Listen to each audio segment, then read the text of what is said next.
everyone, welcome to the channel. আৰু এটা career guidance or video তোমালোকক স্বাগতম জনালো আৰু আজি এটা ভিডিওত তোমালোকক কম সকলোৱে মানে কৈ আছিল APSC বিষয়ে ক'বলৈ APSC পৰীক্ষাটো কেনেকুৱা হয় কেনেকৈ প্ৰশ্ন আহে তো তাৰ পৰা কি হ'ব পাৰি গোটেইবোৰ বস্তু ডিটেইলছত মই তোমালোকক জনাম তো ভিডিওটো লাষ্টলৈকে চাবা আৰু কেৰিয়াৰ টকছত আমি বহুত কেটা তোমালোকক কৈছো বহুত কেটা গাইডেন্স দিছো বহুত এক্সামৰ বিষয়ে JEE NDA NEET এই গোটেইবোৰ এক্সামৰ বিষয়ে যদি তোমালোকে জানিব বিচাৰা প্লেলিষ্টটো ডেসক্ৰিপচনত দি থৈ দিম তোমালোকে তাৰ পৰা চাই ল'ব পাৰা আজি আমি APSC বিষয়ে আলোচনা কৰিম APSC মানে APSC পাস কৰি মানে হয় কি APSC পাস কৰি হয় যেনেকৈ তোমালোকে ধৰা APS ACS তেনেকুৱা ধৰণৰ APS মানে আসাম পুলিচ সাৰ্ভিস যেনেকৈ DSP লেভেলৰ হয় পুলিচত ঠিক তেনেকৈ ACS হয় ACS মানে ধৰা তোমালোকৰ ডিস্ট্ৰিক্টত যিবিলাক থাকে ADC লেভেলৰ মানুহ বা এক্সিকিউটিভ মেজিস্ট্ৰেট হেনেকুৱা ধৰণৰ ACS হয় ঠিক তেনেকৈ APSC পাস কৰি আৰু বেলেগো হয় যেনেকৈ DTO মানে তোমালোকৰ ডিস্ট্ৰিক্ট ট্ৰান্সপোৰ্ট অফিচাৰ তেনেকুৱা ধৰণৰ মানে গেজেটেড অফিচাৰ হয় অসম চৰকাৰৰ আন্ডাৰ তো এটা ভাল জব হয় তো APSC এক্সাম দিবলে কি কোৱালিফিকেশন লাগে এটো তোমালোকে জানিব লাগিব তাত তোমালোকে গ্ৰেজুৱেচন হলে হল মানে ডিগ্ৰী পাস কৰিব লাগে হাই সেকেন্ডাৰী পাস কৰি দিব নোৱাৰি ডিগ্ৰী পাস কৰিলে হল তোমালোকে যিকোনো সাবজেক্টতে কৰা যেনেকৈ আৰ্টছত হলে BA BSc BCom লাগিলে ইঞ্জিনিয়াৰো হওক BTech ডক্টৰ হওক MBBS সকলোৱে দিব পাৰে সকলোৱে APSC এক্সাম দিব পাৰে জাস্ট ডিগ্ৰী পাস কৰিলে হল এটা APSC এক্সাম কি মাধ্যমত দিব পাৰি ইংলিছতো লিখিব পাৰি অসমীয়াতো লিখিব পাৰি দুইটা মাধ্যমতে লিখিব পাৰি আৰু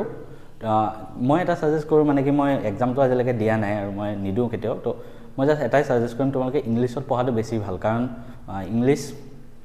যোনটো হয় তাত মানে তোমালোকে কোৱেশ্চন পেপাৰ যিখন আহে তাত ইংলিছত আহে লিখাটো তোমালোকে অসমীয়াত লিখিব পাৰা কোৱেশ্চন পেপাৰ বিলাক ইংলিছত আহে তো অসমীয়ালৈ ট্ৰান্সলেট কৰি আকৌ লিখা টাইমটো বহুত গুছি যায় তাৰ লগতে যিবিলাক কিতাপ বা মেটেৰিয়েল ইউটিউবত বা যিকোনো এপত অনলাইন তো কিতাপবিলাক বেছিভাগ ইংলিছতে থাকে অসমীয়াত ইমান নাথাকে গতিকে ইংলিছত দিয়াটো বেছি ভাল হলেও অসমীয়াত লিখিও বহুতে পাস কৰি আছে তোমালোকৰ ওপৰত কথা দুইটাতে লিখিব পাৰে সাবজেক্ট কেনেকুৱা ধৰণৰ আহে সাবজেক্ট তোমালোকৰ সব সাবজেক্ট আহে মানে সায়েন্সৰ সাবজেক্ট নাহে আৰ্টছৰ পলিটিক্যাল সায়েন্স জিওগ্ৰাফি ইকোনমিক্স সব সোশ্যাল সায়েন্স এনেকুৱা ধৰণৰ বস্তুবোৰ সব আহে এতিয়া আমি এক্সামটো কেনেকুৱা ধৰণে হয় ডিসকাস কৰিম প্ৰথম হয় প্ৰিলিমছ মানে প্ৰিলিমিনাৰী ষ্টেজ সেকেন্ড হয় মেইনছ হেতুতে লিখা আহে আৰু লাষ্টত হয় ইন্টাৰভিউ প্ৰিলিমিনাৰী ষ্টেজত এনেকুৱা হয় তোমালোকে এটা কাট অফ দি দিব তাৰ পৰা তোমালোকে পাস কৰি গলে হল প্ৰিলিমিনাৰী ষ্টেজ প্ৰিলিমছটো তাৰপিছত মেইনছ আহে মেইনছত তোমালোকে লিখিব লাগে আসলিকে লিখিব লাগে ভালকে পুৰা মানে হ্যান্ড ৰিটেন হয় মেইনছত বহুত কেইখন পেপাৰ আহে আমি সব ডিসকাস কৰিম মেইনছটো পাস কৰাৰ পিছত ইন্টাৰভিউ হয় ইন্টাৰভিউ লাষ্টত তোমালোকক মানে মানুহে মাতি পেলাই তোমালোকক ভাইভা টাইপ সুধে তো প্ৰিলিমছৰ মাৰ্কসটো কোনো যোগ নহয় প্ৰিলিমছটো জাস্ট তোমালোকে পাস কৰিব লাগিব মেইনছ আৰু ইন্টাৰভিউ লাষ্টৰ দুটা ষ্টেজ তোমালোকে যিমান নম্বৰ পোৱা হেতু হিচাপত তোমালোকৰ লিষ্টখন ওলাই কোনে চাকৰি পাব হেনেকে তো প্ৰিলিমছটো পাস কৰিব লাগে কিন্তু হলো বহুতে মানে প্ৰিলিমছতে ৰখি যায় কিয় ৰখি যায় আমি সব বস্তু তোমালোকক মই এটাকে জনাম কি সিলেবাস আহে সব বস্তু জনাম প্ৰিলিমছত তোমালোকৰ সিলেবাস আহে মই ইয়াতে উলিয়াই লৈছো প্ৰিলিমছত দুখন পেপাৰ আহে হা GS পেপাৰ 1 এণ্ড পেপাৰ 2 মানে প্ৰিলিমছত দুখন পেপাৰ আহে এখন হল মানে জেনাৰেল ষ্টাডিজ যোনখন মানে নৰ্মেল যোনখন য'ত পলিটিক্যাল সায়েন্স জিওগ্ৰাফি ইকোনমিক্স সিলেবাসটো কৈ আছো গোটেইখিনি বস্তু আহে আৰু সেকেন্ড পেপাৰ আহে CSET বুলি কয় তাত তোমালোকৰ মানে অলপ MCQ কেনেকুৱা হয় জানানে ধৰা মেথছৰ ৰিজনিং পাজল টাইপ কোৱেশ্চন বা ইংলিছ জেনাৰেল এপ্টিটিউড হেনেকুৱা ধৰণৰ সেইখন সেকেন্ড পেপাৰ সো প্ৰিলিমছত দুখন পেপাৰ আছে এখন প্ৰিলিমছৰ দুইখন পেপাৰে অবজেক্টিভ হয় হা MCQ টাইপ হয় আৰু এটা কথা মনত ৰাখিবা ইয়াতো নেগেটিভ মাৰ্কিং থাকে ডাইৰেক্ট টুক্কা মাৰি থৈ আহিলে নহব পিছত ভুল হলে আগৰ বিলাকৰ পৰা মাইনাস গুছি যাব গতিকে ভালকে চাই চিতি মাৰিব লাগিব তো এখন হল প্ৰথম এখন GS পেপাৰ 1 সেকেন্ড হল মানে CSET দুখন পেপাৰ আহে সো দুইখনৰ যদি মই সিলেবাসটো তোমালোকক কওঁ প্ৰথমখনত টোটাল মাৰ্কস 200 আহে টোটাল মাৰ্কস 200 নম্বৰ আৰু 2 ঘণ্টা সময় থাকে আৰু সেকেন্ডখনতো টোটাল মাৰ্কস 200 নম্বৰ আৰু 2 ঘণ্টা সময় থাকে কিন্তু ডিফাৰেন্সটো কি জানানে প্ৰথম যোনখন পেপাৰ মানে যোনখনত সব বস্তু আহে থিওৰি বিলাক আৰু অবজেক্টিভে আহিব MCQ আহিব তো প্ৰথমখনত তোমালোকৰ মানে এটা নম্বৰ দি দিব হেতু নম্বৰতকৈ বেছি পালে তোমালোকে মেইনছ এক্সাম দিব পাৰে হেনেকুৱা ধৰণৰ হয় হে 200 নম্বৰ ভিতৰত হে নম্বৰটো 100 হ'ব পাৰে 150 হ'ব পাৰে তেনেকুৱা কিন্তু সেকেন্ড যোনখন পেপাৰ CSET যত মেথছ আহে ৰিজনিং আহে এইবোৰ সেই সেকেন্ড পেপাৰখনত 33% মাৰ্কছ পালে হ'ল ধৰা 200 নম্বৰ 33% কিমান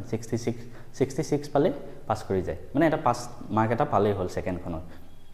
কিন্তু এইখিনিতে এটা আহে খেলটো যে বহুতে মানে এনেকুৱা ভাবে কি সেকেন্ড যোনখন পেপাৰ এখনত আমি এনেই পাছ কৰি যাম গতিকে ফাৰ্স্ট পেপাৰখন পঢ়ি থাকে ম্যাথছ আৰু আৰ্টছৰ ষ্টুডেন্ট বিলাকৰ এটো মানে ড্ৰবেকো থাকে যে হেতৰ ম্যাথছ বা ৰিজনিং এনেকুৱা ধৰণৰ বস্তুবোৰ ইমান নাজানে গতিকে কি হয় কিন্তু বাকি সাবজেক্টবোৰত বহুত চুকা হয় হা কিন্তু এই সেকেন্ড পেপাৰখনত হেতে পাছ কৰিবই নোৱাৰে তাৰ ফলত কি হয় গুটে প্ৰিলিমছটোতে ফেল হৈ যায় তাৰ ফলত মেইনছ এক্সাম দিবই নোৱাৰে গৈ হেতু কাৰণে যোনে এক্সামটো দিয়ে তেওঁলোকে সেকেন্ড পেপাৰখনো ভালকে প্ৰেক্টিস কৰা উচিত কাৰোবাৰ যদি ম্যাথছটো বহুত ষ্ট্ৰং আছে বা কোনোবা বেংকিং জবৰ কাৰণে অলৰেডি প্ৰিপাৰেচন কৰি থাকে হিয়াতে সেকেন্ড পেপাৰখন নাচালেও হলেনি পাছ কৰি যাব ফাৰ্স্ট পেপাৰখনত মেইন হয় তো এটো হল আমাৰ প্ৰথম সিলেবাসটো মই তোমালোকক স্ক্ৰিনত দি দিম গুটেবোৰ বস্তু GS paper 1 GS paper 2 200 number 2 ঘণ্টা আৰু একেদিনাই হয় পৰীক্ষাটো প্ৰিলিমছটো একেদিনাই হয় আগবেলা ধৰা প্ৰথমখন পেপাৰ পিছবেলা সেকেন্ডখন পেপাৰ হয় মই যদি সিলেবাসটো কৈ দিও তোমালোকক সিলেবাসটো হল প্ৰিলিমছৰ প্ৰিলিমছৰ ফাৰ্স্ট পেপাৰখনৰ সিলেবাস এনেকুৱা ধৰণৰ হয় current events of national and international importance history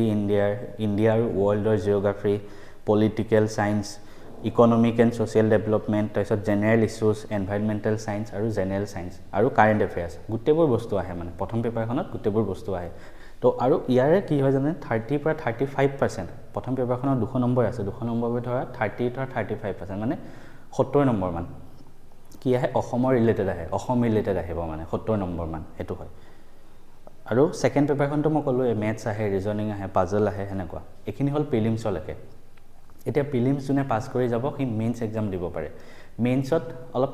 লিখিব লাগিব প্ৰিলিমছটো অবজেক্টিভ টিক মাৰি আহিলে হ'ল কিন্তু মেইনছত লিখিব লাগিব মেইনছতে বহুতে মানে ফেল কৰি যায় কিয় জানানে বহুতৰ লিখাৰ স্পিড নাথাকে কাৰণ কিয় মেইনছখন টোটাল 6খন পেপাৰ থাকে এখনত 250 নম্বৰকে আমি এতিয়ালৈকে ক্লাস 10ত হওক 12ত হওক 100 নম্বৰ প্ৰশ্ন পেপাৰ দিও তাতে আমাৰ অৱস্থা বেয়া হৈ যায় কিন্তু মেইনছখনত এপিএসসি 6খন পেপাৰ থাকে এখনত 250 নম্বৰকে ভাবা 6খন আৰু এনেকুৱা নহয় কি 6খনৰ কাৰণে মাজত তোমালোকৰ বন্ধ দিব 2-3 দিন যেনেকে মেট্ৰিকৰ মাজত হাই সেকেন্ডাৰী মাজত বন্ধ দিয়ে হেনেকুৱা মানে 6খন পেপাৰ থাকিব 3 দিনতে 6খন হ'ব তেনেকুৱা এদিনত 2খন পেপাৰকে হয় ভাবাচোন মানে 250 500 নম্বৰ তুমি এদিনত 500 নম্বৰৰ প্ৰশ্ন লিখিব লাগিব 3 দিন টোটাল কিমান হল 1500 নম্বৰ তো টোটাল 1500 নম্বৰ প্ৰশ্ন তুমি মেইনছত লিখিব লাগে 3 দিনতে 3 ঘণ্টা আগবেলা 3 ঘণ্টা পিছবেলা 3 ঘণ্টা 6 ঘণ্টা এক দিনত 6 ঘণ্টাকে 3 দিন লিখিব লাগে গতিকে প্ৰেক্টিস বহুত বেছি লাগে মানে তাৰ কাৰণে আৰু এনেকুৱা নহয় কি মানে প্ৰিলিমছ পৰীক্ষা শেষ হল 1 বছৰৰ পিছত মেইনছ হয় এনেকুৱা নহয় তোমালোকৰ সময়ও বহুত কম থাকে প্ৰিলিমছ শেষ হল তাৰপিছত মেইনছ 2 মাহ মান পিছতে দি দিয়ে গতিকে আৰম্ভণিৰ পৰা মানে প্ৰেক্টিসটো কৰি থাকিব লাগিব এতিয়া মই যদি মেইনছৰ তোমালোকক সিলেবাসটো কওঁ মেইনছৰ 6খন পেপাৰ আহে অলৰেডি কলো প্ৰথম পেপাৰখন এছে আহে 250 নম্বৰ অলৰেডি কলো 250 নম্বৰ প্ৰথম পেপাৰখন কি হয় জানানে এছে কাৰেন্ট যিকোনো এটা মানে এছে মানে এনেকুৱা ইংলিছৰ তোমালোকে যেনেকৈ এছে লিখা হেনেকুৱা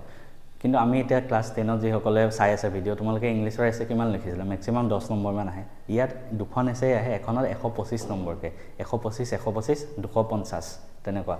ঠিক বহুত বেছিকে লিখিব লাগিব আৰু মানে টু দা পইণ্ট লিখিব লাগিব গতিকে প্ৰথম পেপাৰ এছে হয় 125 কে দুখন 250 নম্বৰ 3 ঘণ্টা তাৰপিছত দুই আৰু বাকি 5খন থাকিল পেপাৰ মেইনছৰ বাকি 5খন জিএস পেপাৰ 1 পেপাৰ 2 হেনেকে 5খন হয় প্ৰত্যেকখনতে 250 নম্বৰকে থাকে ঠিক আছে আৰু লাষ্টত ইন্টাৰভিউ হয় যোনে মেইনছ পাস কৰে হি তাক ইন্টাৰভিউত মাতে ইন্টাৰভিউ নম্বৰ 180 হয় এটা মেইনছৰ টোটাল 1500 নম্বৰ আৰু ইন্টাৰভিউ 180 কিমান হল 1680 1680 1680 ভিতৰত যোনে যিমান নম্বৰ পায় হেতু হিচাপত টপ কেটাক মানে জব পায় এটা আমি যদি মই যদি তোমালোকক সিলেবাসটো কওঁ মানে মেইনছৰ প্ৰথম পেপাৰখনতটো এছে আহে সেকেন্ডখনত কি আহে জানানে মই তোমালোকক কৈ আছো সেকেন্ডখন হল ইণ্ডিয়াৰ history heritage culture society geography মানে ইণ্ডিয়াৰ হিষ্ট্ৰী জিওগ্ৰাফি এবিলাক আহে মই সিলেবাসটো লাগিলে ডেসক্ৰিপচনত দি দিম গুটেটো ধুনিয়াকে আৰু লাগিলে স্ক্ৰিনতো দি দিম ঠিক আছে এখিনি আহে ইণ্ডিয়া ৰিলেটেড আৰু ওয়াৰ্ল্ড ৰিলেটেড যোনখন 3 নম্বৰ পেপাৰত আহে governance constitution polity social justice international relations এনেকুৱা ধৰণৰ প্ৰশ্ন আহে তোমালোকে এটা বুজি নাপাব পৰা ক্লাস 10 ষ্টুডেন্ট সকলে মই ধুনিয়াকে ডিটেইল সিলেবাসটো মই দি দিম চলো ঠিক আছে তাৰপিছত 4 নম্বৰ পেপাৰখনত আহে technology economic development biodiversity environment security and disaster management এখন হ'ল 4 নম্বৰ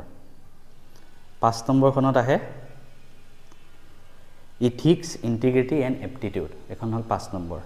ডিটেইল সিলেবাসটো বা ধুনিয়াকে দি দিম চাব পাৰিবা আৰু 6 নম্বৰ যোনখন পেপাৰ লাষ্টৰ যোনখন পেপাৰ এখন অসম ৰিলেটেড অসমৰ টপিকবোৰৰ ওপৰত আহে 6 নম্বৰখন